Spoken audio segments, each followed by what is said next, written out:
Hello, friends, and welcome back to the Soul Whispers podcast. It's Jen, and I'm so thankful for all of you joining me today. If you are new here, welcome. I am a soul whisperer and spiritual guide, helping you come home to yourself, whatever that looks like to you. And today we're talking about intuition versus inner critic, which is a topic that I personally love and I think I talk about on my social media, but forgot that I haven't actually made a podcast episode on it. And it came up today when I was catching up with a past client of mine. We were getting coffee and lunch, and it was just so good to see her thriving after the work we did. And we worked together back in 2020, 2021, COVID era. And it's just so good to see how she's flourished and really transformed from our time working together into this next evolution of herself, and just continuing to get closer. And she feels so much more like herself. And I love that. And it was just really good to see. So this being said, we were talking about intuition because she is, further along in her spiritual journey and all these things. And she's been thinking a lot about how do you know if it's just your intuition or if it's maybe overthinking, right?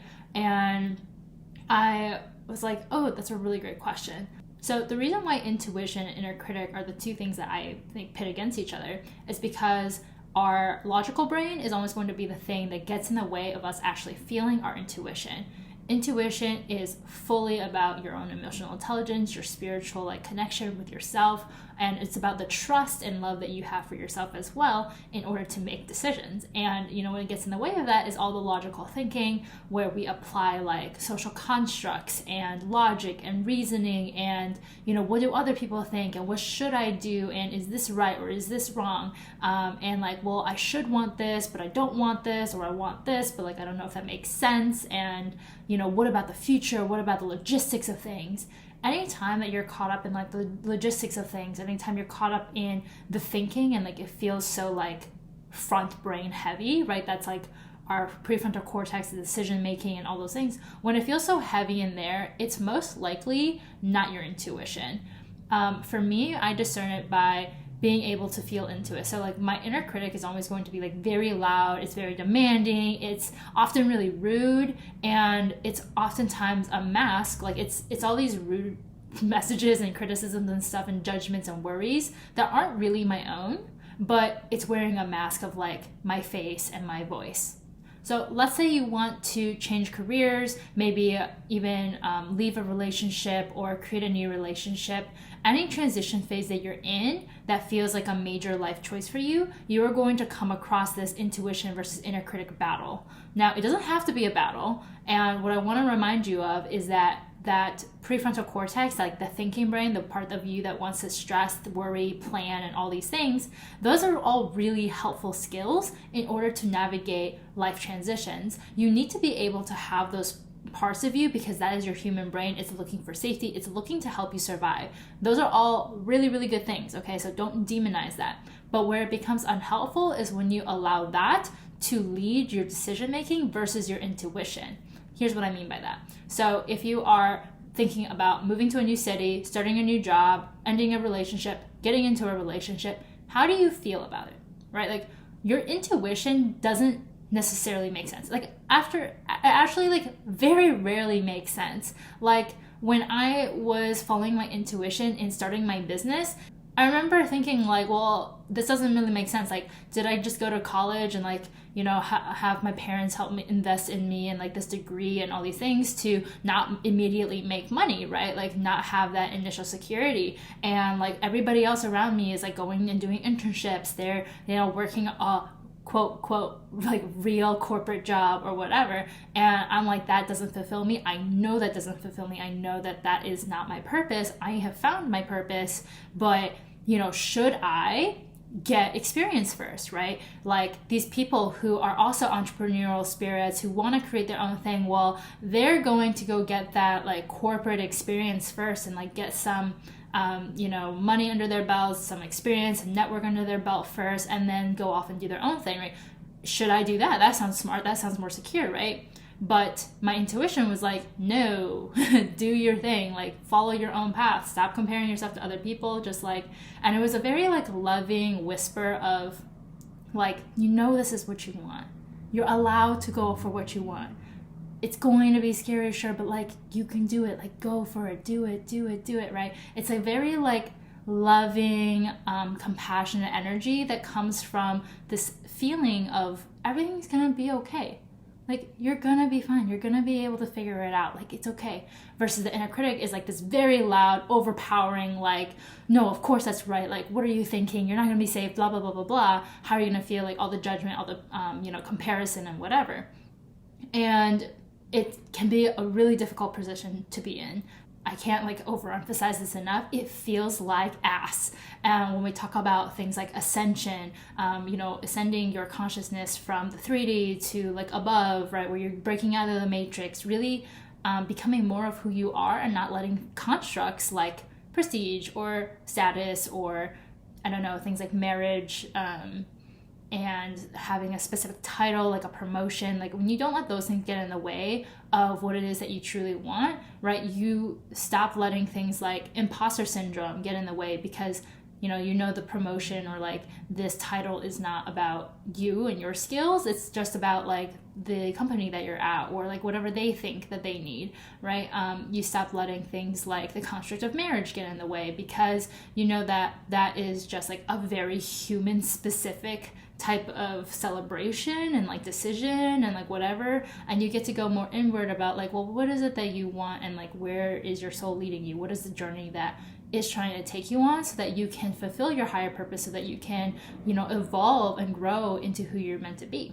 So like I said, your intuition is going to be like kind of a very gentle, like always coming from the love, wisdom, and compassion side of things, and it will, like, to me, it always feels like a whisper. Everyone experiences this differently, but that's typically what I hear. Now, if you have spirit guides, they can be screaming at you at some point. Like, especially when I read tarot for other people, when I have coaching sessions where my guides are coming in, their guides are coming in. And when I say guides, it's really like, just like these visuals, like my clairvoyance is really, really strong, and like clairaudience, clairsentience, and all the feelings, right? I feel it really strongly, so then I convey these messages. And those can feel more like very stern, you have to listen to yourself, right? It's no longer like a whisper. And that's something that you can develop also over time. Your intuition can be developed, your psychic gifts can be developed, and it really comes with trusting yourself. It comes with allowing yourself to take actions on those little pieces of intuition, on how you feel about something, on what your gut reaction is. And everybody experiences intuition differently. So I highly recommend looking into human design and seeing what your intuition is.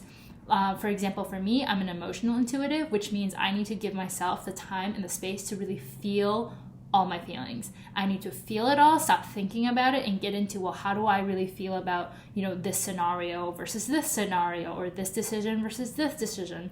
And by allowing myself to feel and give myself that space to reflect on it, that's what gives me the clarity and the confidence to move forward in a decision.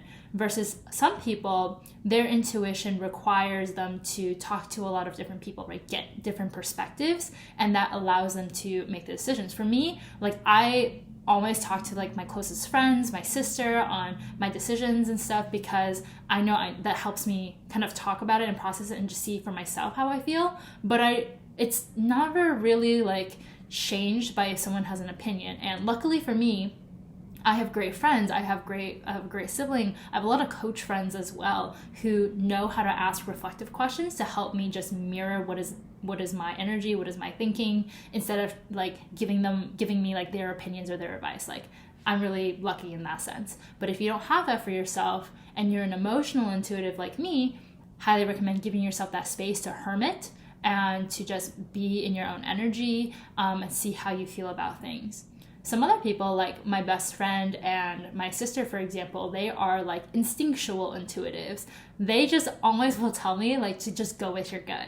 And I'm like, I don't know what that means. And like, I've heard that so much for like so much of my life. And I've always struggled with that, especially when it comes to things like relationships.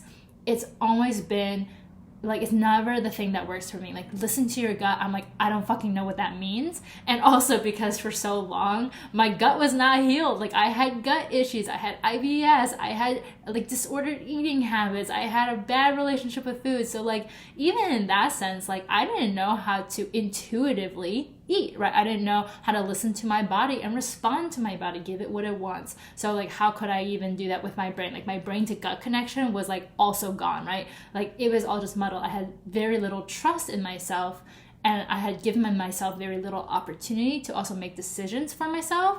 So often, like, you know, I see this a lot with people of color and like, you know, Asian, because I grew up Asian, right? Like in the Asian immigrant experience. I know that there's so much pressure that, you know, parents put on to you to get to a certain place in life, to fulfill certain roles, to get good grades, get a job, get married, whatever, that it feels like that is the path, and that anything that is outside of that is really scary, right? It literally feels like life or death if you're not going along that path. And in that sense, like your decision-making skills has been, I guess, like in a way like colored, right? It's been dampened because fear has set in. And fear is going to be the biggest dampener to your intuition. This is why thought work is so important. This is why having a ritual for yourself and a constant practice to come back home to yourself is so important. And this is why like my coaching container is so potent, is because it's giving yourself that space to dedicate to yourself and listen to yourself and what it is that you want. It's always guiding you to what decision you're trying to make for yourself and how do you really feel about it, instead of like me giving you advice or like whatever. It's opening up your perspective to see like how do you really feel about something so that you can make a decision on it. And if you have all this fear and all these like doubts and all these things clouding your judgment, you're not going to be able to have that perspective and be able to feel into your feelings. This is a really great time to also plug my new masterclass, which is the Art of Feeling Your Feelings. And this is happening April 25th to April 27th at 5 p.m. PST time. We're going to be examining how to actually identify how you are feeling and process those emotions, as well as how to transmute them into productive emotions for you. And when I say productive, I mean this in like the most loose sense possible. It's like, how do you get through it, right? How do you allow yourself to feel it and process through it so that you can go through it to get through whatever the challenge is for you. There will be a recording for everyone who registers. It's only $25 for the 3-day event. We're going to be talking about anxiety and stress the first day. We're going to be talking about depression and sadness the second day. And then the third day, we'll be talking about anger and shame. And if you really want to learn how to tap into your intuition, you're going to have to learn how to feel your feelings and process all those things, especially the fear. And we're going to talk about that throughout each day, because there is a derivative of fear that shows up as anxiety, that shows up as depression, that shows up as, you know, shame all over your life. So go ahead and register for that. If you miss it, if you're listening to this podcast episode after it happens, the recording will be still up for sale, so you can always go do that. The link is going to be in the show notes. Okay, so let's talk about how your inner critic will masquerade as yourself, right? Like I said, if you grew up having other people make decisions for you, you had a fear of making decisions to some extent because you were so afraid that if you made the wrong decision, you were not going to survive, like you were going to die, like you were going to be punished or threatened or whatever it is, then it makes sense why you would want to default to other people. And I see this a lot in our society, and just like how like there's a lot of rhetoric around in marketing too that tries to make decisions for you, right? It takes away your own autonomy. It doesn't see you as a whole human being who knows how to make decisions for themselves.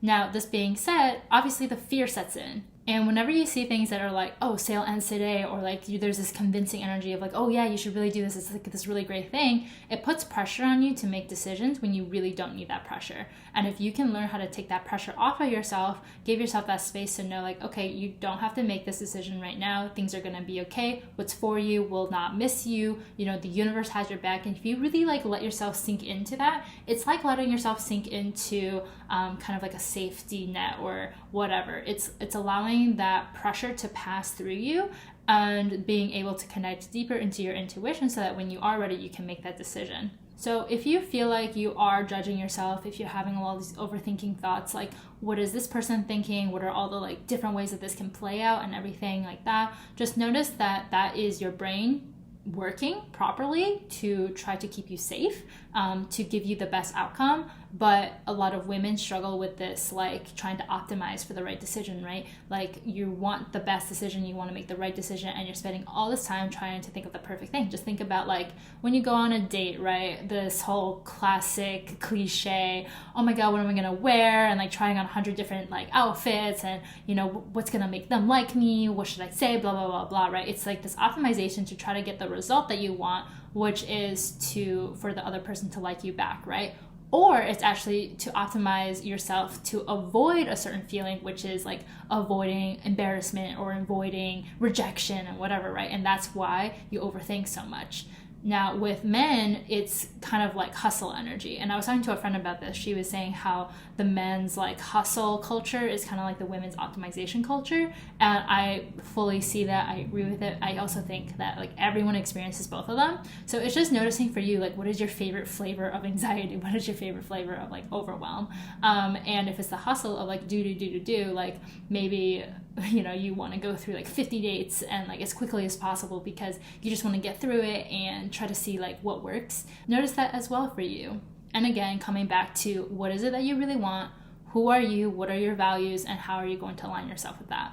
What are you choosing? What are like your non-negotiables for yourself and how you're going to behave? I think a really important question too is how do you know like when you are kind of overthinking something and it's just time to make any decision and just commit to it? Especially if you are an emotional intuitive like me, that can be another thing too to help you make decisions, because if you don't make decisions, life is just gonna, you know, pass by you. Like we need to be able to make decisions and as quickly as we can, but in most alignment as possible, because that's going to be what allows us to get to that next step, right? To see the new path. Otherwise, we're never going to be able to really move on. We're just going to have like a ball and chain with us. So you can give yourself a deadline on like, okay, depending on how I feel, you know, by this date, by like 30 days from now, if I like go all in on being in this relationship, if I go all in on like, you know, not being with this person, if I go all in on moving to a certain place, starting a new job, looking for a career, whatever it is, and it can be a micro decision within that realm too, but go all in on it for a certain amount of time, see how you feel then. Just like make a decision and move forward on it, because again, coming back to this idea, like the universe has your back. Life ain't that serious. Like the most honest thing for yourself is how you feel and what your desires are. And honestly, this is going to just be a point of practice. Keep practicing, even if you regret something, even if you wish you hadn't done something, even if you feel like you made a terrible mistake.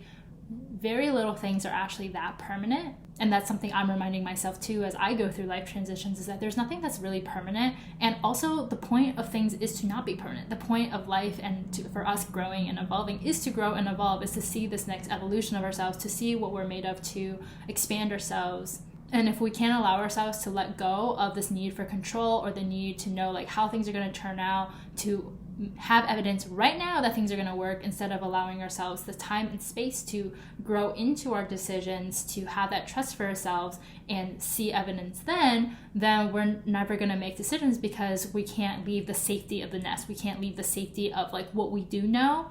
And anytime you make decisions from your intuition, you're going to have to let go of like knowing how things are going to work out, because I don't know many times in my life where when my intuition was driving me that everything made sense right then, or I would know how things would connect. Like I just knew that was the next step for me to take, whether it's like ending a relationship, going to Australia. Like why did I pick Australia? Like there's so many other countries that I could study abroad in, right? But like why did I go there? It's just because I wanted to. It's just like I felt that pull, right? Why I quit my personal training career and like completed that, to just go all in on my life coaching business, even though I literally had one client at the time who ended up canceling by the end of the year. And I was like moving to a new apartment, adopting a new cat. Like what was I gonna do, right? Like I wasn't gonna like go get a job. I just knew I was being so called to it, and my intuition kept getting louder and louder and louder, and I knew it was my intuition and not my inner critic, because it was coming from this place of like, this is what you want, it's okay, things are gonna work out, just trust. I kept getting this message to trust, and every time that I've experienced that, it's always come out of the other end with something greater and better than I could have even imagined, that like I literally didn't even think was possible. For example, when I transitioned from my personal training career to just being a life coach, like at the time the most money that I had ever made was like $4,000 in a month. And at the time, that was also like one of my big focuses, was like making enough money, like just proving to myself that this was like worth it, that I could do this, that, you know, that the clients were coming, that I was like abundant, like all these things, right? And I chose to go all in on it. And my goal at the time was like, okay, I just want to make like $5,000 in my business, right? Just like $5,000 in a month. Like that was like the next step, just going incrementally. And you know what happened is I made $11,000 that month, and then the next month almost $12,000. So like that blew my mind. I had no idea that my first 2 5-figure months were coming right after that. But I had to trust and let go and just let the universe guide me. And you know what was not present during that time was me making decisions from shame, from judgment, and fear. Those are the ways that the inner critic, with its overthinking, overanalyzing, all these things will come in, is that it will install so much fear, so much judgment, so much shame, and you'll be projecting it onto yourself so much. Maybe you take like all the blame for why, you know, your career is not where you want to be at. Maybe you take all the blame, all the responsibility, and you have so much judgment for yourself because of where your relationship is ending. Or maybe you do the same thing with where your health is at, and you take all the blame and like all the shame and whatever. And then all this fear, like everything feels so heavy, right? Everything feels so serious, and it feels like you're never gonna be able to rise up. That is part of the process. That is something that will pass if you allow yourself to continue going down the path of your intuition, to keep trusting yourself, to keep bringing yourself back to why you're doing this, and making sure that that's aligned with who you are, with where you want to go in life. And again, we're not talking about like super huge picture, like down the road, like you know that this like life vision for you 10 years where the road is for you. It's that if you know like generally how you want to feel in the future, right, then just take the next step that feels most similar to that. If you want to feel free in your life, financially free, you know, emotionally free, you know, healed spiritually, emotionally, mentally, all your trauma, blah, blah, blah, then like go towards like what feels most free for you now. And that answer might surprise you. The answer might make you feel like, oh, there's no way. Or what I've seen a lot too is like my intuition will drive me to make a decision. And it feels like that it doesn't correlate with what I think I'm trying to make a decision on. Like, for example, with my business, if that's like my focus, like my intuition driving me to make a decision in like my relationships, or it's driving me to make a decision in my health and wellness. And it could be like vice versa for you, right? Like if you really want a relationship and your intuition is pulling you to like quit your job, it's like, well, why does that make sense? Like that's like doesn't feel stable or secure at all. But maybe like there's a reason for that. And it doesn't necessarily mean like, oh, there's going to be your soulmate in your next job. But maybe there is like some type of trust in yourself that you need to show yourself to build the confidence that you need. And then that's going to be the thing that magnetizes this soulmate relationship or this person into your life. And that's how your energy shifts, right? Everything is way more connected than we think. And when we trust that, then we are able to move forward in our life. Okay, so the last few messages that I'm getting from my spirit guides and just like what's coming in for me is the same things that I've been saying. I think if it's for you, it will be for you. Like it will not pass you. To let go of things, to really let yourself release, because when you release and surrender, you open yourself to receiving. Like a lot of times we try pushing, like there's this idea of like you just have to try hard enough, you just gotta do more work, put more work in to make things happen. But when you realize like, okay, you've done everything that you can do as a human being, then the rest is up to the universe, right? And so that's where the letting go comes in. Like obviously if you want to be fully booked in your business, or you want a relationship, or you want a specific job in a specific location, you're gonna have to make moves to that. Like you literally just sitting on the couch is not gonna do anything, right? So do what you can do. And one of my favorite exercises for this that I guide my clients through and that I'll do for myself periodically is make a T-chart on a piece of paper. And on one side, write what I will do, like what I can do, and on the other side, what I want the universe to do. And what you'll notice is a lot of the things that you think you don't have control over, you have way more control over. So for example, like if you wanted to get your dream job, it could be like on what you can do, it would be searching every single day or like every week, whatever feels good to you, right? For jobs in this area, at this position level, at this income level, yada, yada, yada. It'd be like networking, talking to people, asking for help. And this is something else that's really funny that I've been seeing a lot of is like when you want to make changes, when you want to receive more, you're going to need support. You're going to need to ask for help. You're going to be asked to humble your fucking self, like, and put your ego to the side and ask for help. And you will be so surprised to see like how many people are willing to help you. I saw this in myself just like, you know, this last week when I started opening up more about like things that were going on with myself, my personal life, my business. And my friend who is like in marketing and stuff, she was like, you know, I really want to help you with like your copy, like if that's what you're struggling with and stuff, like I want you to grow, like I really care about what you're doing such important things, like I want to help you, right? Like maybe I can reach out to this person for like corporate wellness, and like maybe you can talk to them, you know. And this isn't just this one person, it's like multiple people that I've talked to in my life. And just opening myself up to receiving comes with letting go that I have to be the one who makes everything happen. A good way to think about this is like you are the catalyst, and then once that thing is like catalyzed, right, once like a fire is sparked, then the flames kind of just roll with it. You just have to show up to spark those desires within you. And then the universe side, like if you want this dream job, like I said, would be to like put certain people in your life, right? So if you're in a mindset of, okay, I'm gonna like talk to people, I'm gonna network with people, you will get that intuitive hit to just start talking, right? You'll be confident in yourself. You will just put yourself out there and like talk. So the universe will put these people in your life that you will see like correspond. The last thing that I will say about how to discern your intuition and inner critic and like what's necessary for that is for you to know that you are safe and secure. So having a support system for you, giving yourself the space to be able to make these decisions, tap into your own inner resources, like let yourself go to the worst case scenario if you make this decision that your intuition's pulling you to, right? And even though you know that that's the right decision, even if you believe like the universe has your back and all these things, your human brain might still need some validation, right? It just needs to be kind of acknowledged and whatever. So let your brain go to like, okay, what's the worst case scenario if I make this decision, and how am I going to deal with it? How will I come out of it? Who am I going to go to? Where am I going to get resources? Like all the things, whatever your specific situation is. And just knowing that will give your brain a little sense of safety from, okay, there is a plan here, like we're not gonna die, and I'm allowed to just make this decision, right? And you're gonna feel afraid, but don't let that stop you. Don't let the logistics stop you. The logistics will figure itself out. You'll take things one thing at a time. And that's honestly, I think, so much of the lesson here is to allow yourself to take one thing at a time.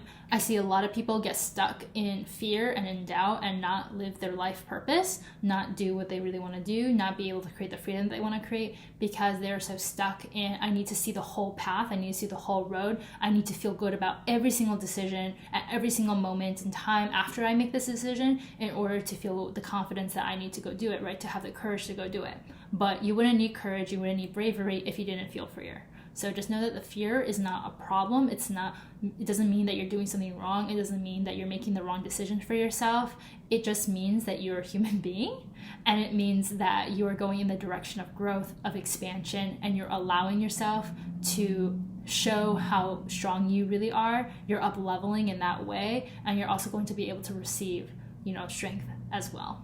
All right, friends, that's everything for this episode. I hope you enjoyed it. Go and follow your intuition, and if you need help tapping into your intuition to expand it, to really discern and develop it, you can feel free to reach out to me over Instagram at Jensui Coaching, or go to my site jensui.com and book a consultation with me and get started. Enjoy the rest of your day, and I will see you next time.